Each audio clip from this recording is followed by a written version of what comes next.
What's up, guys? My name is Ty, and today we're going to react to Donald Trump. Now, Donald Trump recently made an appearance on Fox and Friends to talk about his conviction and the powers that he's up against. Basically, how they putting him through these kangaroo courts, only to try to keep him out of the off the ballot. And it don't seem to be going the way that they think that it's gonna go. And I'm talking about the deep state and the Democratic Party. You know, I will say this. Effectively, it's seemingly that they are actually making Donald Trump a martyr. I think that they will seal the deal if they actually put him in prison. That's the real question. Do you guys actually think that they will put Donald Trump in prison for hush money crimes? I mean, is that even a crime? That's another question. The hush money trial, I meant to say. But ever since he been convicted on 34 charges that nobody seems to be able to identify the charges, I mean, to me, I just see it as them just saying that they got Donald Trump, just in my opinion. It's just saying that we got him and they go put him in jail by any means necessary, and they'll drop the charges later on because they figure everybody will forget about it. I mean, you're dealing with a new generation who's basically not going for any of that bullshit. Just in my opinion. And another thing, ever since, I'm going to just say this before I play this video. Ever since Donald Trump came on the scene and he's became president, whether you like Donald Trump or whether you don't like Donald Trump, a lot of people is seemingly to go into the fact to where they starting to unlearn a lot of the stuff that has essentially been a lie over the course of time and growing up. Whether it's the legacy media or the mainstream media, how they lie to the American people every day. They are dubbed fake news. A lot of the stuff about the government, Pfizer, all kind of shit. It's just that it's at a point in time to where people have to. It's about self-sufficiency, and you look and you do the research yourself. But I'm not gonna waste too much time up on that. I just think that a lot of this stuff that's happening right now is starting to come to a lot of people's attention, and people are starting to wake up more and more every day. I mean, this is the year of the truth, and this is the great awakening. That's in my opinion. But what I'm gonna do is I'm gonna play this short clip, guys, and I'm gonna react throughout the video. Let's rock and roll. Well, look, I'm fighting for the Constitution. I'm fighting for the same thing that you three. I watch you all the time, and same thing that you do. You fight for freedom. You fight for your country. These people are sick. They're sick. They're deranged. I talk about the enemy on the outside and the enemy from within. So you have Russia, you have China. But if you have a smart president, you always handle him quite easily, actually. We have a lot of advantages. But the enemy from within, they are doing damage to this country. They want open borders. They want high interest rates. They now want to quadruple your taxes. Quadruple. All my life I watched politics, and it was always like politicians want to lower taxes, not quadruple them. There's a whole... And let me stop it right there. And I got to agree, because you see countless people on the internet, a lot of Gen Zers, but I'm not just going to put it off on Gen Z. Literally everybody. People around me that's complaining about how they have no money, losing homes, losing pretty much everything. And the party that's in the Democratic Party right now that's in power, they are attacking the small business owners, because people literally have to shut down. Some of the people still, they still maintaining and still staying afloat. But a lot of businesses are shutting down, small businesses. And you know what's crazy? I just saw that Red Lobster shut down a couple of their businesses also. Let's keep rocking. Sickness going on right now. So we're doing really well. It was a tough venue. We tried to get out of the venue. We tried to get out of the judge. But we tried to get out of both. Wouldn't even think about it. So we had probably maybe the worst area in the whole country for me, in terms of vote. I'm sure if I sat down and explained it to that section of the world, we could probably make progress. but one of the worst sections. And they always bring them in these sections, you know, D.C., there, places where Republicans, not just me, Republicans get like virtually no votes. But the good news is that I think we've set a record beyond all records for fundraising. That's like a poll. And another one just came out just before I got in that we're 6 points higher than we were before. So I don't know if that holds up. I mean, I'm just not sure. But people get it. It's a scam. And the Republican Party is really, they've stuck. They stick together in this. They see it's weaponization of the Justice Department, of the FBI. And, you know, that's all coming out of Washington. You may think it's brag. Take a look at who opened the case. I'm not allowed to talk about it because I have a gag order. I'm probably, I guess, the first presidential nominee and the leading crooked Joe by a lot that's not allowed to talk. Maybe they're doing me a big favor. Who knows? But I'm not allowed to talk. I'm gagged. Nobody's ever heard of it. It's all coming out. It's weaponization. I'm gonna stop it again. And they putting a gag order on him. You know, when you think about it, it's like they calling Donald Trump a dictator, but who's the real dictator? You know, like I said, I always go back and they actually holding a hearing for Anthony Fauci too, but that's another video. But who the one that made everybody take the vaccines, made it a mandate? Take the vaccine or you'll lose your job. It was Joe Biden. He was in power. Donald Trump, you know, I know he was on his way out of power at that time, but he didn't even suggest the vaccine. If I can remember, he suggested hydroxychloroquine. But Joe Biden started there. Now he's going after Donald Trump to take him off the ballot so he can guarantee himself a victory, which the Democratic Party don't even seem to support him, but they trying to get Donald Trump off the ballot, you know. Let's keep rocking. And it's a very dangerous thing. We've never had that in this country. They do have it in other countries, in South American countries. You know a little bit about it, right? Well, that actually leads me to my question. I think for a lot of Americans, what's happened to you feels foreign. Like this has never happened here before. Yeah. But for Hispanic Americans, people coming from Latin America, this feels very familiar. Yeah. And in those countries, people are imprisoned. You know, instead of going to the ballot box and fighting there, they're on house arrest. They're told they can't run for office. What is your message? And by the way, I think a lot of Hispanic Americans, I hear from them, they're scared about what they see. What's your message to them about what happened to you and about how scared they are that our country is turning into the countries that they left behind, the corrupt, dysfunctional countries they left behind? And they are scared, and they're great people, and very entrepreneurial, great energy. And as you know, I'm doing very well with them. I mean, beyond anybody, I don't think anybody's ever had polling. Do you think this is why, a little bit? I think a little bit. And they've always liked me, and I've always liked them. You know, I've done well from the beginning. In 2016, I won the entire border along Texas, and they're all like 85%. And it's been great from the beginning, and now I'm leading. I think I'm leading over this guy that can't put two sentences together, that's destroying our country. Look, he's the worst president in the history of this country. Facts. And he's a danger to the country. And, you know, they have misinformation. Facts. Donald Trump is a threat to democracy. It's just words. He doesn't even know what it means. But it's like their slogan, I'm a threat to democracy. I'm the opposite. They're the threat to democracy. Mr. President, Let me stop it one more time, guys. They saying that Donald Trump is a threat to our democracy. He's absolutely right. For the people who's following, he's a threat to their democracy. Rules for thee, not for me. I mean,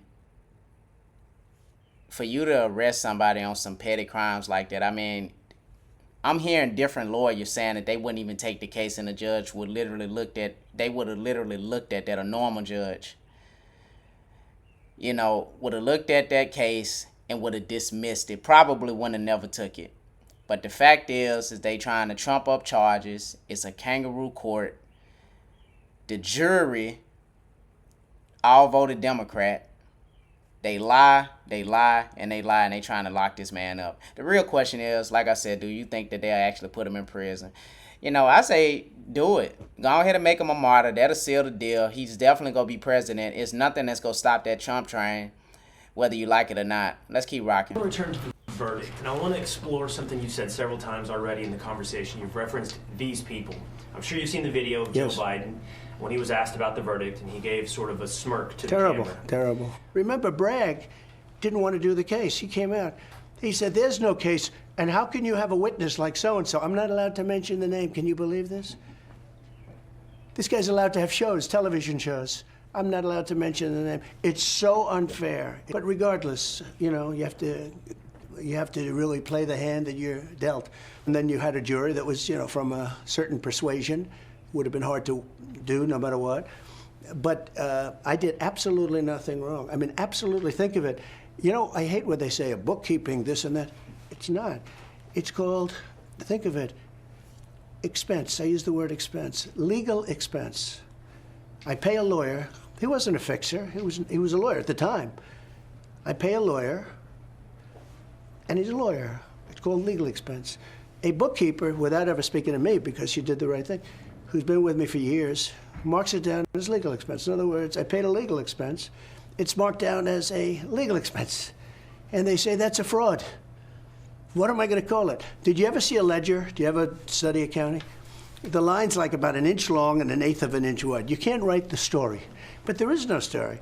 If you pay a legal expense and you write it down as a legal expense, and then they indict you and they go to a grand jury, and they don't use Bob Costello's testimony, you know, they use almost none of it. They didn't want him before the grand jury because he's very persuasive. This judge didn't want him to talk. They shouldn't have allowed certain people to testify. It was totally wrong that they did that.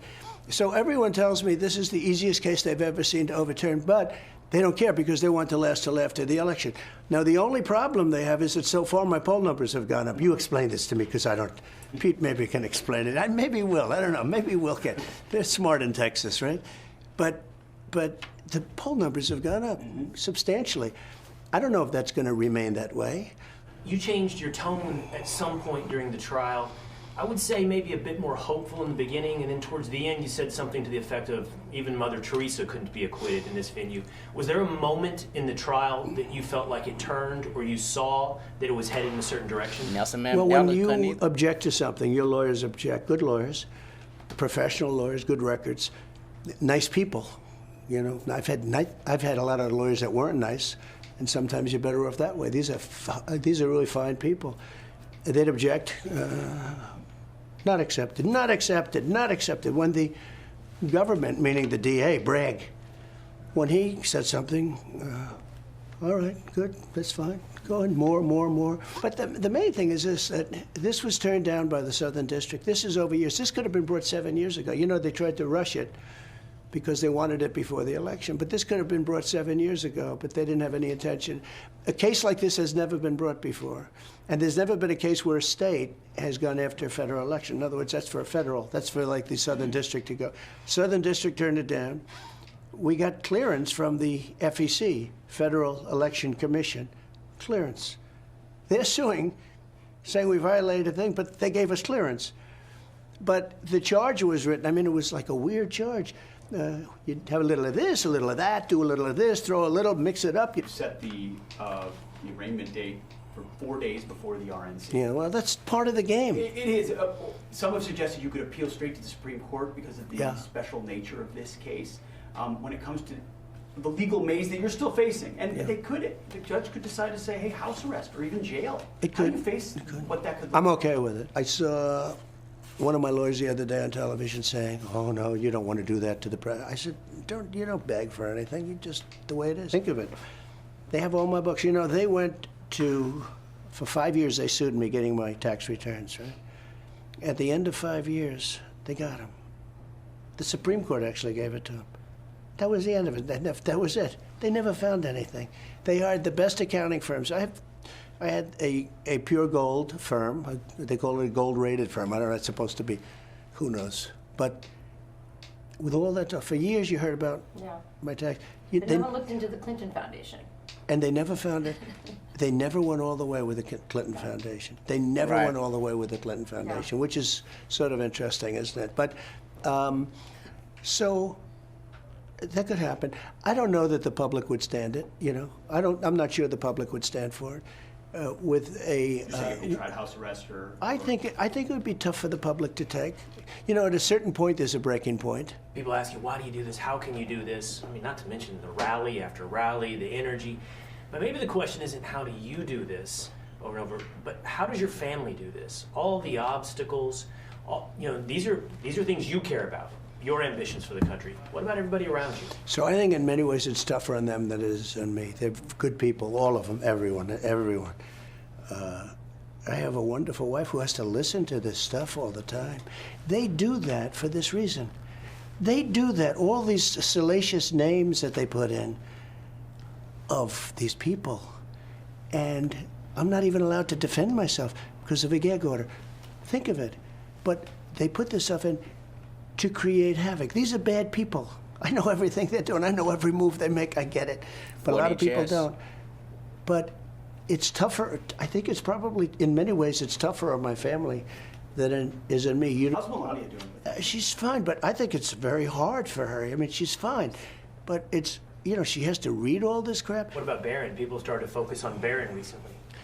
He's amazing, actually, in a certain way. He's tall, good-looking guy. He's a very good student. And he's applied to colleges and gets into everywhere he goes. He's very sought after from the standpoint. He's a very... I'm gonna stop it right there, guys. But as you can see, he don't seem to be fazed about his conviction of prison time. I don't even think he is actually go to a prison. They might put him on house arrest or whatever, but I think with his whole demeanor, he don't seem to worry about any of that. I mean, I'm just looking at, like when you look at somebody that's getting ready to go to jail or whatever, he seems completely unfazed by it. Like he's not worried about it, or like they had discussions behind the scenes. It's a show trial. And I'm just looking at it. I'm not looking at it from face value like everybody else is. I'm just looking at it as like, it's like it was already in the works. It's like somebody, a group of people got behind the scenes and they talked to him about it. What I see is I see him winning the election. He definitely gonna make it to the election. He's gonna win it. I don't see Biden winning it. However, when he get in, the real question is will he go after, the Democratic Party the way they went after him? Putting him through these courts. I mean, I feel like he will. I kind of know he will. But a lot of people want to see that because, like I said, he didn't, the Democratic Party has effectively destroyed their own base. And people turning against them every day. People see the BS that they've been doing. And they are feeling the effects of the economy. With them, it's like I said before, rules for thee, not for me. It's like they want to live up at the top and they want to live as millionaires while everybody else suffer. My thing is, you can't crown yourself king and expect the people to accept that. You feeding yourself steaks and stuff every day and giving everybody else scraps when they see that you got more and it's enough to go around for everybody. It's money for everybody to make, but you got, I see him going after them, but I see that like it's been deals that's been made behind the scenes already. They have to come to some kind of compromise and they have to meet in the middle somewhere. But the people that are doing the Democratic bidding, I just see cases being brought up on them in actual jail time on down the future. I mean, look at Fannie Willis' case. Her case is completely gone at this point. I see him getting in and he go pretty much pardon himself. And everybody else that was in that Georgia case that got convicted, and I'm talking about like Jenna Ellis and so on, a lot of the people, they go undo a lot of that stuff. And I think it's the same thing that's happening to Donald Trump, just in my opinion. But what do you guys think? Do y'all think that Donald Trump actually go do any prison time? I know I got a lot of trolls up out there, but you guys can comment also. But I'm talking to my Pacific Trump base and fan supporters. Do y'all think that he actually go to prison? Do y'all think he get in house arrest? Will he do any time? And would you still vote for a convicted felon? That's another question. But let me know what you guys think in the comment section. I hope you guys like the video. Like, share, subscribe, and follow. Help my channel grow. And don't forget to hit that notification button so you know every time I drop a new video. My name is Ty. I'm out. Peace.